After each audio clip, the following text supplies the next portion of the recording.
hand it off to the casters to get us in the game. Thank you, Dash. Here we go. Team Liquid versus EDG as Liquid trying to get a little bit of redemption after getting smacked around by KT in their first game. That is very true. KT also just smacked Mad Team around, so TL, I guess, can feel slightly better because of that. But in this game here, it was already identified by Frosk on the analyst desk. The mid lane matchup is very important, especially because PoBuild internationally has struggled. So I really like the Aurelia ban, because I feel like that's kind of become one of those picks where the really good mid laners will take it, and they'll just destroy your more passive mid laner. And I think that, the Akali ban following suit, kind of the exact same thing. You don't want to get isolated in a side lane. Akali, while it's not as good, 0 to 6, once that level 6 to 9, 11 has started to ramp up there, can do pretty much the same thing. And on the side of EDG, to me, these are kind of we're not scared of any specific pick from you guys, so we just take the general OPs off the board. In Aatrox and Urgot, Tahm Kench is then debatable. It all depends on which team you ask, but in this case here, they do know that TL in the past has played a lot of it. I think in general, for a team that plays a lot around their marksman and is willing to first pick Kai'Sa on blue side, Tahm Kench as a ban does make a lot of sense. It certainly does, but you've just given up Varus Alistar if they want to take it. That is one of those lanes that, as far as it goes, Yeah, can should be bully Alistar heavily.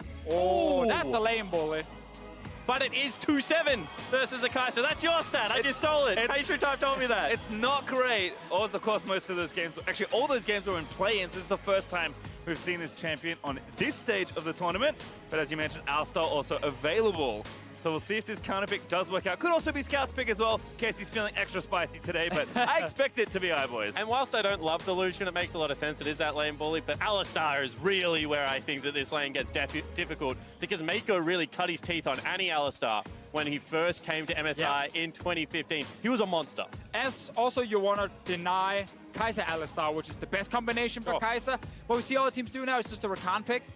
And you still want that engaged support with the Kai'Sa, but we've already seen that lane struggle so much. And you already have a Lucian on the other side. TL needs to decide, do we want to go for what's best for the overall comp in the late game with Kai'Sa?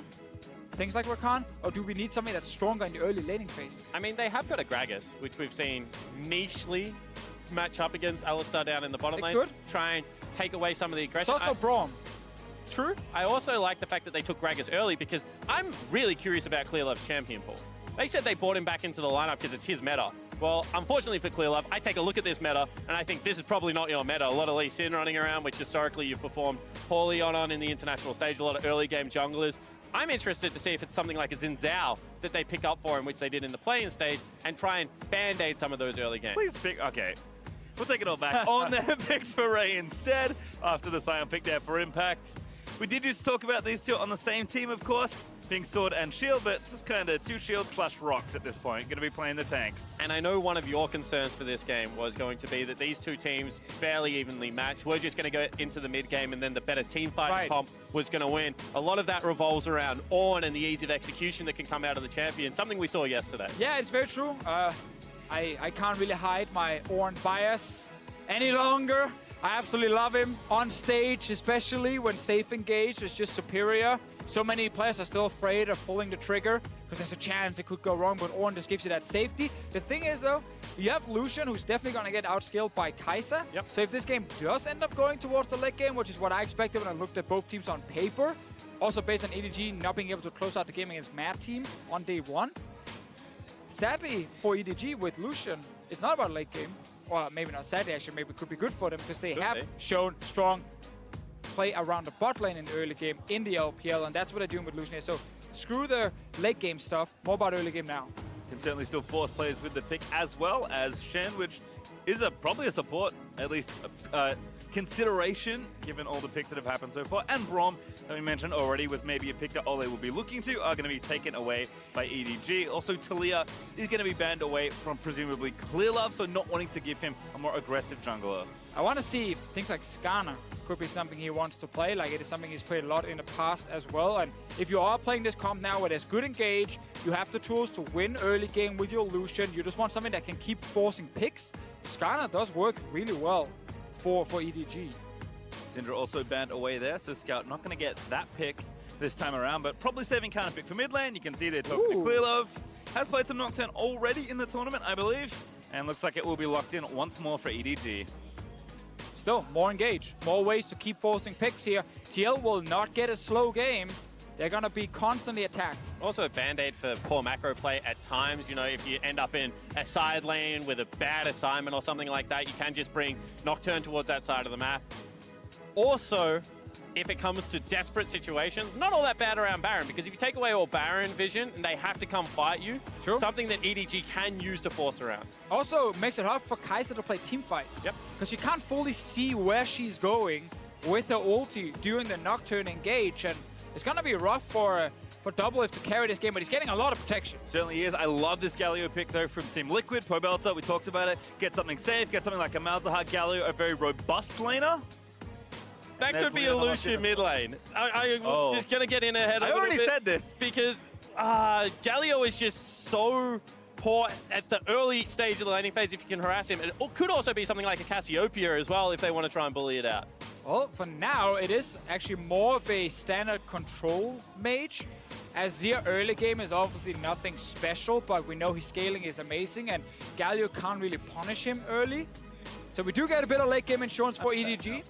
And this is interesting. I'm sad as well. But the thing that I was going to say is what they've done is they've picked up a lot of the late game power that they normally give to Kai'Sa on something like iBoy on Kai'Sa. And then they've given him Illusion and said, try and keep Doublelift down. Your job is to stop Doublelift exploding into this game, harass him off some farm. And then they've said, Scout, because they do have Kai'Sa, we still need some late game team fighting insurance. We need a way to get through some of this front line. So they've given him probably the best team fighting 6-item mid laner that is available. But on the other side with TL, like the Leona pick is actually kind of surprising. Came in pretty late in the draft here. They could have put the Gragas to support.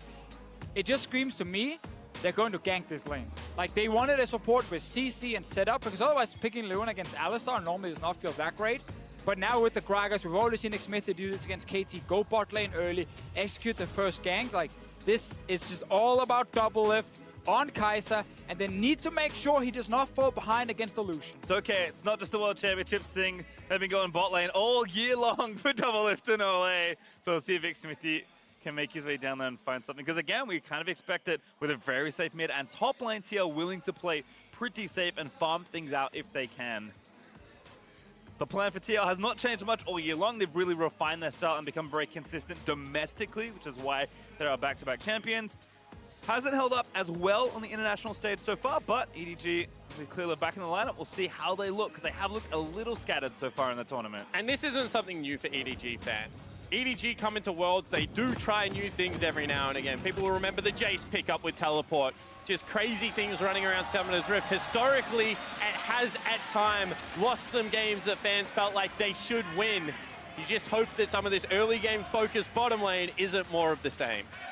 Not an EDG World Tour, a random loss. Already happened in play-ins. We'll see if Team Liquid can hand them a loss here as well. I mean, this game could end up deciding so much for this group, because everyone is looking at KT and saying, okay, that should be the first seed. People then look at Mad Team and expect them to be the 4th seed, meaning it's TL versus EDG fighting for that 2nd spot right now. And if you lose this game here, as TL, you're down 0-2 all of a sudden. That's a super rough start for you to the group stages. EDG, on the other hand, they still have KT left here in the first round. And that's what I was going to say. On the flip side of that, EDG need to come out with a statement game if they even want to be considered in the conversation. Level 1 though from TL. Oh, early cleanse from Scout. Doesn't cost him though, but does have to use the summoner spell. Kept it cool right there. I think a lot of people would have flashed instantly over the wall. Knew he had some backup. Oh, Clearlove also taking some damage. Yeah, Impact does get some down. They get a ward near the Raptor pit as well, but EDG already have their Scuttle ward there on the left side to scout for that. And Scout himself hanging out. He's just going to meet the wave now as Pobelter going the long way around. Doesn't want to grab any harassment as he moves the lane. It is very interesting, however, that Clearlove keeps finding his way back on this EDG lineup. He's, of course, the legacy player. Massive superstar in China, but he hasn't played most of the split for EDG. You know, the plan was he was barely going to play all year.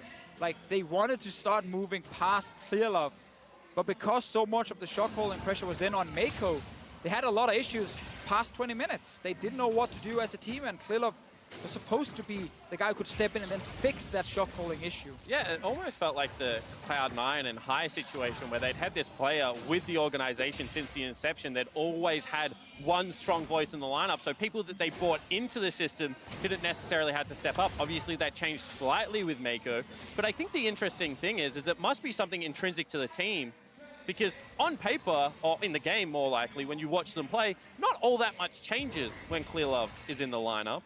So potentially it's a decision-making, potentially it's a loud voice. Bottom side though, a bit of trading there. Ole does lose some health, as Xmithy and Clearlove maybe battling over this Scuttle Crab here. Red buff there for the Gragas. No cleanse, remember. Scout gonna get bopped, does get knocked up as well, but he's gonna hold his flash for now. Pobelta. No CC to follow up. So many small fights around the bot lane and the river here. Scout and Clearlove were trying to contest the Rift Scuttler. In the end, Clearlove will pick it up for himself. And bot lane, we actually saw a level 2 all-in from Ole. Sadly for him, Mako got level 2 right after and nothing ended up happening. But back to Clearlove really quickly. We have to remember that he got to play a bit of the regular season, but when it actually came down to qualifying for Worlds in the Gauntlet, it wasn't Clearlove playing. So he's here with the team. He, of course, will add some value to them. He definitely brings leadership, probably safety in comms, which is a big deal for a team that likes to fight a lot in the early game. Back down the bot side. Doublelift and Ole actually doing pretty well so far, given how aggressive we expect at least iBoy's pick here to be with the Lucian, but even in CS, so they'll be okay for now, as Impact also doing a nice job trading back and forth with his old friend. But again, on, pretty safe, able to hold on and keep relative stability. Certainly is, but Siren is just so frustrating in the top lane. His ability to push in tank versus tank matchups and continue pressure means that Smithy, who is on a little bit of that earlier game focused jungler, should be able to start getting some pressure on the top side of the map. All comes down to this mid lane though, because if Pobelta starts becoming, you know, a pressure point for EDG, if they're able to push into him, then that game plan falls apart. Well, I actually think if you're RTL and you see this here, you're pretty happy, because it is the kind of pick that won't punish early game. Scout is known to win lane really hard, play a lot of aggressive picks that can shut down a mid laner. That won't happen with the Azir right here. I think Pobelta gets a ton of chances in the early to mid game to hit his level 6, use his ulti aggressively, preferably towards the bottom side, because there is a thing about this Leona pick. While it's not that great against Alistar, against Lucian, you can follow his dash if you do connect with your E. You kind of just follow with him. Then you can stun him and ult him right after. So there are ways for Ole to try and catch iBoy, add then ulti from Pobelta. Like, I can see this come together for TL when it comes to winning bottom side through ganks, and use that to snowball this Kai'Sa towards late game. I think on the flip side, you also have the opportunity, because Azir must push to win lane, where you can start taking this Sion pick and floating it down into the river, you know, trying to generate some pressure around it and try and gank. Because some action bottom. Yeah, Doublelift forced to burn the heal. We know Xmithy's hanging off in the fog of war, but looks like Doublelift is too low to make a play. And so what's going to happen if it's just 2v2, and why we highlight the power of the Lucian Alistar early. The all-in, dash forward then from iBoy, plus Ignite on Mako, means that Doublelift needs to constantly respect him, and we're not even at the point where Clearlove is level 6. Add him on top of this, and you're going to get a kill. He's trying something, but we can see the lane ward there for TL. Clearlove going to get spotted, and as they know, not level 6, so no real threat here from the EDG jungler. Doublelift, though, is sticking around, trying to get these CS that EDG wanted to have shoved into this turret. And both of these teams have level 6 plays they can make. So the fact that it's been a slow early game, you know, whilst you would love the heal to still be available there for Doublelift, does kind of play into the explosiveness that we expect to see now that Galio is getting there. And I'm interested, top gank. Yeah, looking for Ray here. Oh, almost gets clipped by the Sion ulti, but is able to flash out to safety. Mako in, what a flash from Doublelift, but Mako gonna chase the Ignite is down. It's all in for Eggwood Gaming, but the CC under the turret is not nearly enough to Zybo. Gets low, Mako takes the last turret hit, but Ole does actually find the counter kill, and in comes POB. Looking to take down Mako, has got no flash, got no hope. He's gonna get stunned up to death as Pobelta swoops in for a freebie. Man, EDG's bot lane, they got so aggressive, but the flash from Doublelift meant that he didn't get nuked down instantly, and they could actually force Mako and iBoy to stay under that turret for a couple of extra hits before Doublelift died. In the end, it's a free kill for Pobelta and a 1-for-1 trade bot lane. It certainly is. 2-for-1, see how aggressive they want to play this. They see Smithy top lane, immediately they go underneath, but the flash, without the flash follow from Mako, is the biggest thing. Yeah, I think if you want to make this play work, Mako needs to just Q flash so Doublelift cannot react in time. So he's guaranteed to get hit by the knockup. Then you can take him down as Lucian. Otherwise, you end up wasting too much time. And there we go. Pobelta gets the free kill. Doublelift, he's happy. And this is the difference between a teleport mid laner that uses his teleport first recall to buy himself that free wave versus someone like an Azir that has to walk back to the laning phase. It just gives you this artificial ability to move around the map. And now while TL got 2 kills, we have to remember Doublelift did lose quite some minions right there at the turret. Also, the wave was then pushing towards EDG once he returned.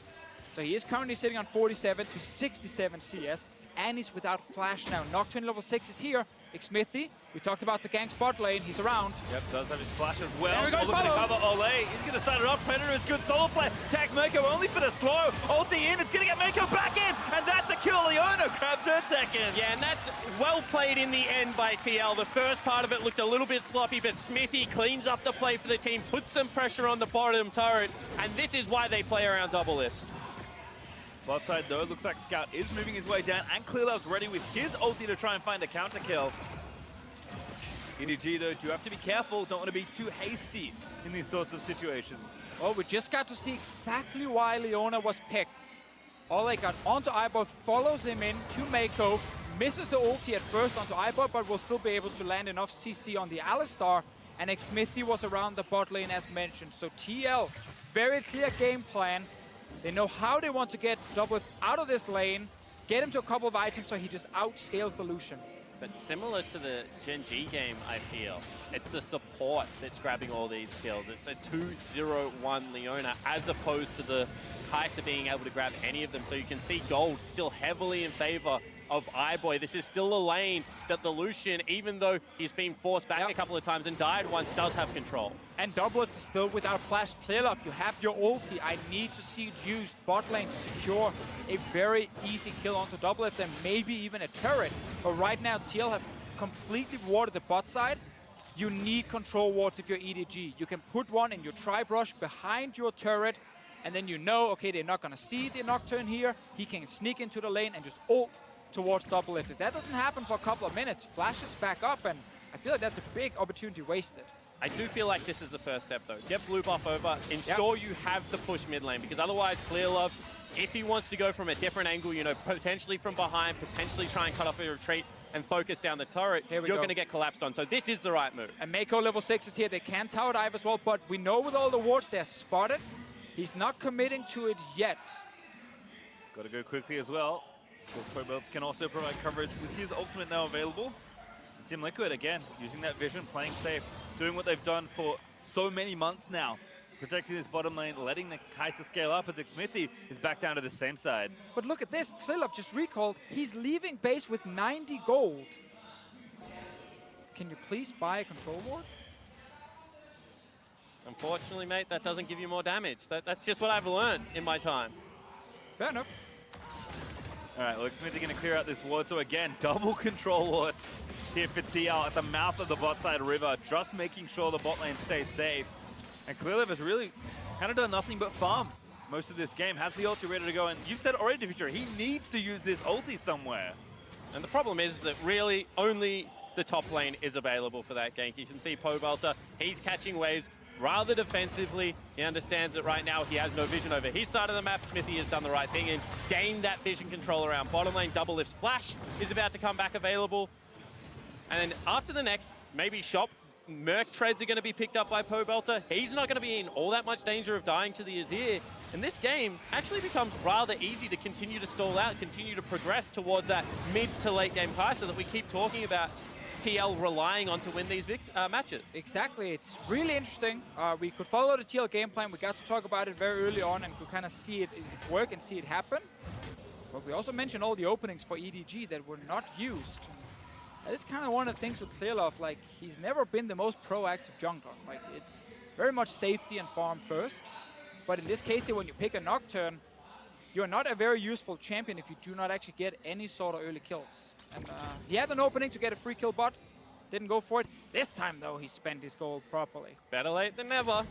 Mako sent him back to base, say, can you please get me a control ward? It's actually in the tri-brush behind the lane of EDG. That's where you want it to be if you are a Nocturne. Creative vision, however, in other areas of the map for Team Liquid. And I think this is why people were pretty confident that they would be able to win this game, because they felt like Team Liquid had the answers to be able to stall out. They had a cerebral jungler like Smithy that would be able to control Clearlove in the jungle matchup, and that we've already seen the execution in MSI of this lineup. If they are able to get to the area of the map where Doublelift can take over, and they have great tools in the Galio, in the Leona, to be able to fight this one pretty standard front to back. Yeah, again, it's just been safe so far for TL, and that's all they really need to do at the moment. Ray is going to get some damage down here onto Impact, but tank beat tank, as is traditional. A lot of spells get used and not too much happens to the health bar. At least Impact feeling decent on the CS, about 10 ahead as Xmithy sneaking into the back of the pit here might start up the Mountain Drake for Team Liquid. Well, we got to see the two control wards now. We got the one behind the tier 1 turret we mentioned before, so you can sit there as a Nocturne, find your way towards the bottom lane. Drake is being started now. We got 4 EDG members on the bottom side. Are they moving into contest here? They're on their way. Clearlove is close. Not in range just yet. Mako, will he go for the play? Ooh, actually, I'm going to start it for Ole onto Mako, but Mako finds a double fold. They're trying to finish up the Drake. Xmithy will get it. Here's finally the Paranoia burnt by Clearlove. He wants the Kai'Sa, but Doublelift flashes out of there. And here's Pobelta. He's found one. That's Clearlove going down. Raido has arrived. But the Orno, he just can't really find space to use it. Mako, though, with a follow-up pulse. Might turn it back around for EDG. They're going in for a snap with a massive shuffle. Follows into the Ornhorn. Ole going to go down as well, and EDG somehow saved that fight. Well, look how much damage they can actually deal this early on and how much CC they bring. If they coordinated, Ray ended up TPing in really far behind the team. Clearlove jumped in after Mako's combo was already used. But in the end, they show that at this point in the game, with Lucian and with so much engaged, they should be able to shut down TL. And once again, it's the important members that pick up the kills as we take another look at the Ace of Predator replay. And this is what you're talking about, just a lot of indecision at the start of this fight. Yeah, right. Right now, it's a little bit weird because the TP is not even coming yet. Now we get the ult in from Clearlove, and while he doesn't get doubles, he forces him out. Yeah, and in the end, Scout kind of just says, you know what, I'm going to do it myself. Corrals everyone into the pit. They think they can get out, but he goes over the wall, he follows up, he chases them, shoves them back towards the lineup. That is a game-changing play from Scout. And I think if you're EDG, you're so happy TL started that Drake. That gave you an opportunity to get a big fight early on. TL had 4 members there sitting near it. They had not actually looked to see if any of the EDG members were back in base, if Clearlove maybe was on top side. No, they didn't know 100% where he would be. So when they stopped that Drake, they grouped together and they set up a potential engage from Mako. So EDG right there got everything they could ever hope for, but it was started by TL. Certainly was, but Scout collects at the end of the day. And for a player that has had a very up and down international history so far as a player, it is nice to see the strength of his playmaking and aggression still bearing fruit, but maybe some of that lackadaisical play not being so bad. As here's Koba down to the bottom side of the map. He's going to find Mako for the taunt, but the Unbreakable Will is going to keep him pretty healthy. There's Clearlove also around the other side as EDG have rotated nice and quick to fend off this play. Good patience from the EDG lineup there. Clearlove was out of vision, did have the ultimate available, was just patiently waiting for an overreach. It did not come, but now the siege can start. Continues though. Xmithy also maybe able to find a wraparound, but with no flash, no luck. Like the play here from EDG. They know, okay, all in plus Galio ulti can happen. So iBoy just defensively gets away from the initial engage. And they don't actually just overstay while all of TL are defending, because Sign was back in base and could have ulted from the fountain towards the bottom lane. Now they know all of TL backed off, and the rest of EDG can stay in. This is Azir now is getting ahead. This is one of my favorite things about Azir, is the fact that when you have a shorter range AD carry, he gives them the safety to be able to hit turrets. Just through the Sand Soldiers being able to be so much ahead of the turret line, and his ability to duck in and out of turret aggro, because there's no carryover damage. Once the soldier hits you, you drop aggro, there's no burn, there's nothing like that, and he's able to step back up. It will give iBoy the safety in the latter stages of the game to be able to step towards the objective. 280 carries without flashes right now in the bottom lane. Smithy is around. Ole will find a ward in here. Smithy will show as well. Yep, TL just trying to get a trade. I think at this point, EDG did collect the bottom outer turret for that bonus gold. See if Mako and iBoy can mount a defense. Oh, Clearlove's here. trying to bait them in. Good ward there from Ole. Will spot the Nocturne, but that's EDG going to can get fight swept here. out. It's 3v3 bot side. Pobel has no globals. There's no way he can join. But they decide not to pull the trigger despite no flash on double if. And Mako has flash on the Alistar plus Nocturne ulti. EDG is still trying to play it very safe on the bottom side. And I think there is a risk with Lucian against something like the Gragas that this team fight just goes horribly. So I actually respect. Get the recall nice and early. Now you can set pace on the map. You can see they've already fought Ray down to catch that wave at the tier 2. This is one of those situations that, yes, they could have fought, but maybe this is even some growth in EDG where they say, we don't have to. We got the first turret. We now have first move. Let's go top lane. Still looking good though, as they'll be up about 1,000 golds. Although Team Liquid should be happy with how little they have lost, despite their blunder around the Drake. So they'll move their Kai'Sa up towards the top side of the map and continue to find themselves some items. But it's been a pretty slow-paced game, which we did expect for TL this time around, but perhaps not as much from EDG. Although I do like the idea of Spawn that they're kind of growing as a team as the tournament progresses. And it has been a relatively turbulent year for the squad as well.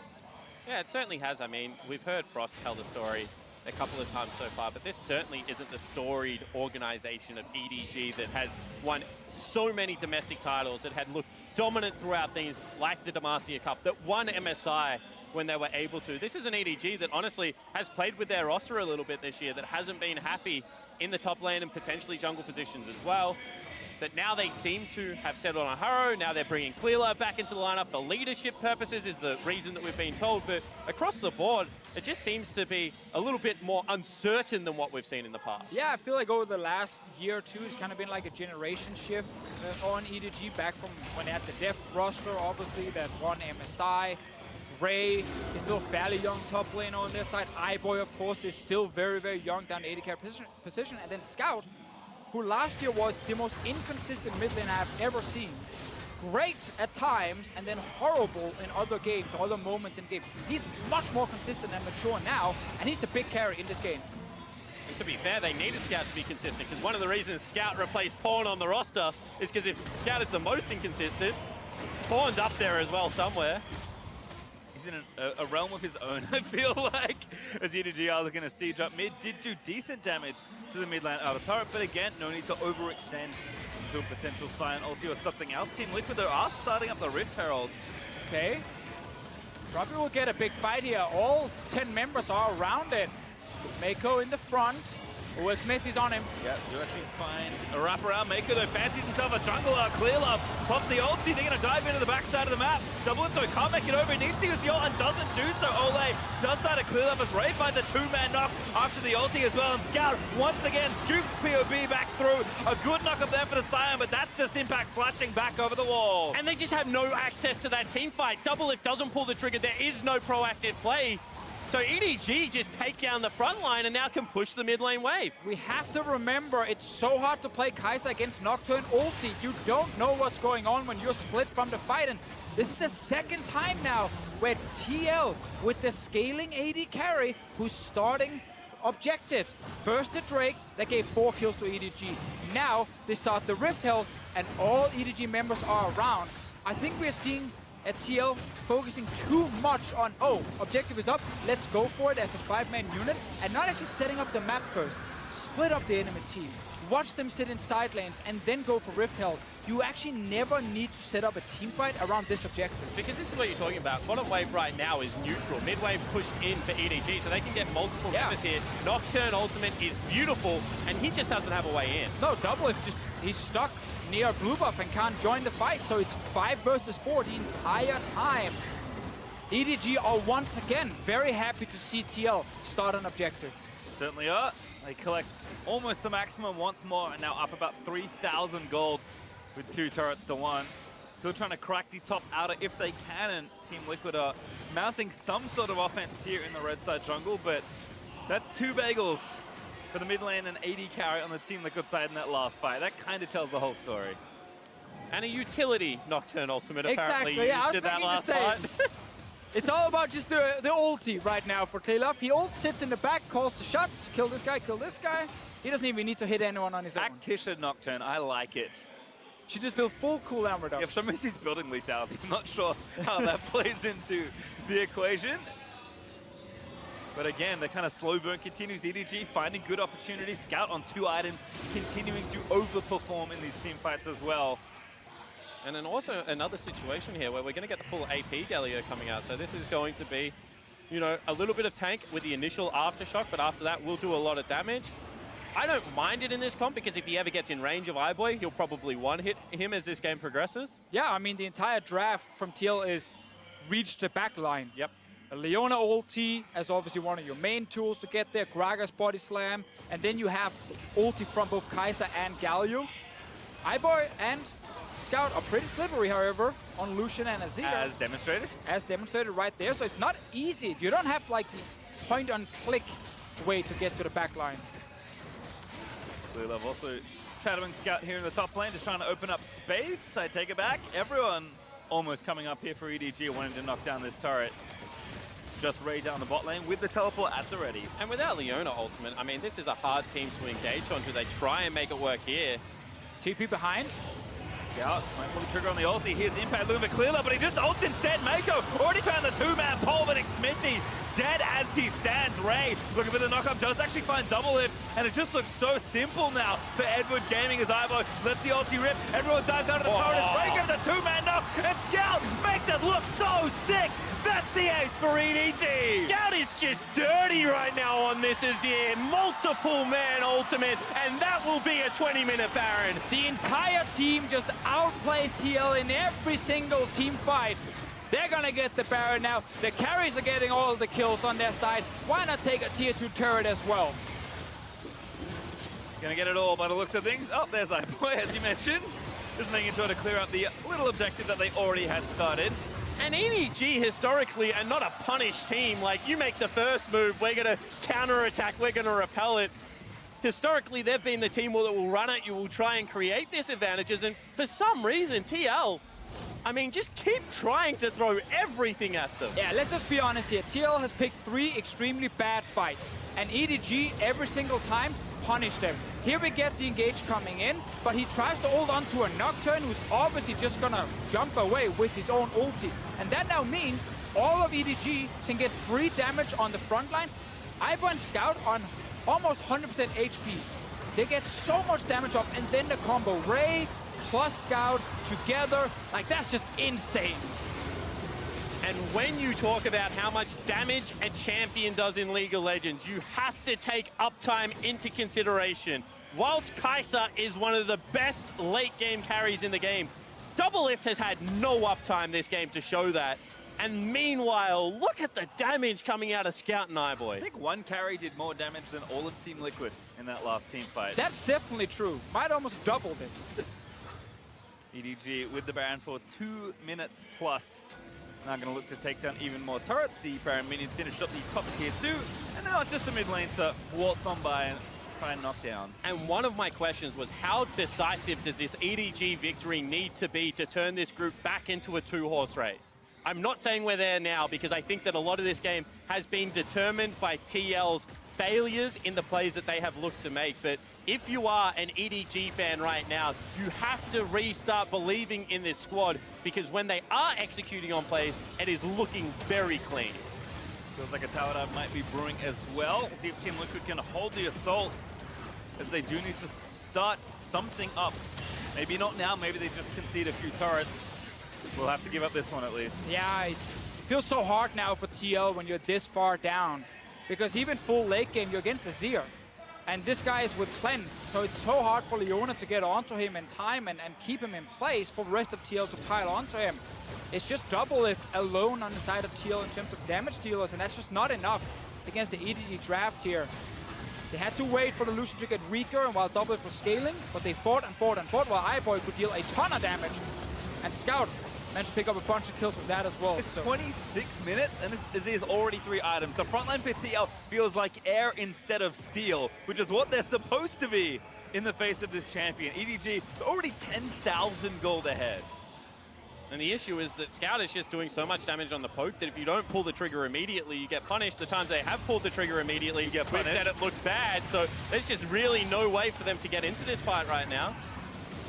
Slowly losing this turret here. He's going to start the fight off instead. Gets the charge in. Everybody's going to pile into the team fight. They will get a kill already. Ibe actually went a little too deep on that one. But Scout, the true carry of the side, is still alive. But force him away with the ulti. The front line will dive into the backside as Ray with the rocks picks up the support kill. And almost everyone on Team Liquid just evaporates. As Scout, he's hunting for the final kill. Goodbye, double lift. And goodbye hopes for Team Liquid. Yeah, that's it. EDG win every single team fight in this game. Another ace, and the base is done. Now just the easy parts left. They'll knock down these Nexus turrets, and Team Liquid will have to start thinking about their next upcoming game, because EDG have made it look so good in the team fight execution. It is just the Nexus left. EDG will collect themselves yet another win. And the second game, second quick victory. EDG this time, honestly, just took what TL brought to the table, Yeah. and were able to outplay them. That's actually the most impressive thing is EDG, it was not about super snowballing the bot lane. They were hesitant around Nocturne ultis down to that lane. Sure, they got a CS advantage, but that was about it. It was just pure team fighting. And especially with super good engage combined with Scout on Azir, you had a great setup. But man, if you're a TL fan, most concerning thing for me is there is no map setup. It is just, that's an objective, let's run 5-man to it and completely ignore if EDG is around or not. And eyes on the group just to take a more holistic look. I cannot wait for UCal to play Scout. Oh yeah. I mean, that matchup now becomes so hype. Both of these mid laners have been inconsistent historically. UCal was supposed to be the 5th best player on his team coming